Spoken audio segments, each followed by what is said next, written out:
నవనారసింహస్వరూపమై వెలిసి ఉన్నాడు. ఆ 9 మంది నరసింహులుగా ఉంటాడు అహోబల క్షేత్రంలో. జ్వాలా నరసింహుడిని, ఆయనే ఉగ్ర నరసింహస్వరూపం.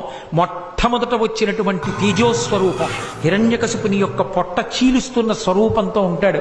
రెండవది అహోబల నరసింహుడు, అంటే ఆ హిరణ్యకశిపుణ్ణి సంహరించిన తరువాత కూర్చున్నటువంటి స్వరూపం. మాలోల నరసింహుడు అని లక్ష్మీదేవి చెంచులక్ష్మిగా వచ్చి చించులక్ష్మిగా ఆవిడ్ని స్వీకరించి ఎడమతొడ మీద కూర్చోపెట్టుకుని ఉంటాడు. అదిగో ఆ నరసింహస్వరూపం మాలోల నరసింహుడు. కరంజ నరసింహుడు అని ఒక నరసింహుడు, 4వ నరసింహస్వరూపం అది. కరంజ నరసింహుడు అంటే ఆయన చెట్టు కింద కూర్చుని ధ్యానముద్రలో ఉంటాడు. 5వది పావన నరసింహుడు. పావన నరసింహుడు అంటే ఆయన దగ్గరికి వెళ్ళి ఒక్కసారి నమస్కారం చేస్తే ఎన్ని పాపములనైనా తీసేస్తాడు, మంగళములను ఇస్తాడు.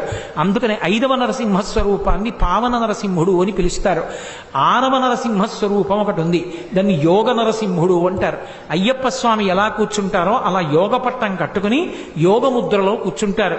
ఇప్పటికీ అక్కడికి దేవతలు కూడా వచ్చి ధ్యానం చేస్తారు అని చెప్తారు. యోగ నరసింహుడు. అలాగే 7వ నరసింహస్వరూపాన్ని ఛత్రపట నరసింహస్వరూపం అంటారు. పెద్ద రావి చెట్టు కింద వీరాసనం వేసి కూర్చుంటాడు. అక్కడికి గంధర్వులు విద్యాధరులు వచ్చి హూ హాహా అని చెప్పి 2 గంధర్వులు, వాళ్ళు శాప విమోచనం కోసం నరసింహస్వామి దగ్గరికి వచ్చి పాటలు పాడి నృత్యం చేశారు. ఆయన తొడ మీద చెయ్యి వేసుకుని ఇలా తాళం వేస్తూ కూర్చున్నారు.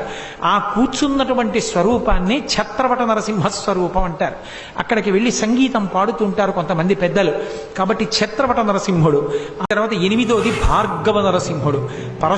పరశురాముడు నరసింహస్వరూపాన్ని దర్శనం చెయ్యాలి అని చెప్పి కోరుకుంటే ఆయనని అనుగ్రహించి దర్శనమిచ్చినటువంటి నరసింహుడు. 9వ నరసింహస్వరూపం ఒకటి ఉంది. ఆ చిట్ట చివర వచ్చింది వరాహ నరసింహస్వరూపం. భూమిని తన దంష్ట్ర మీద పట్టుకుని పైకెత్తినటువంటి ఆదివరాహస్వామి పక్కన వెలిసినటువంటి నరసింహస్వరూపం. మొట్టమొదట వచ్చినటువంటి ఆ యజ్ఞవరాహావతారం పక్కన నరసింహావతారం 2 ఉంటాయి. ఆ 2 ఉన్నటువంటిది వరాహ నరసింహం. మొత్తం 9 నరసింహస్వరూపాలు అహోబల క్షేత్రంలో ఉంటాయి.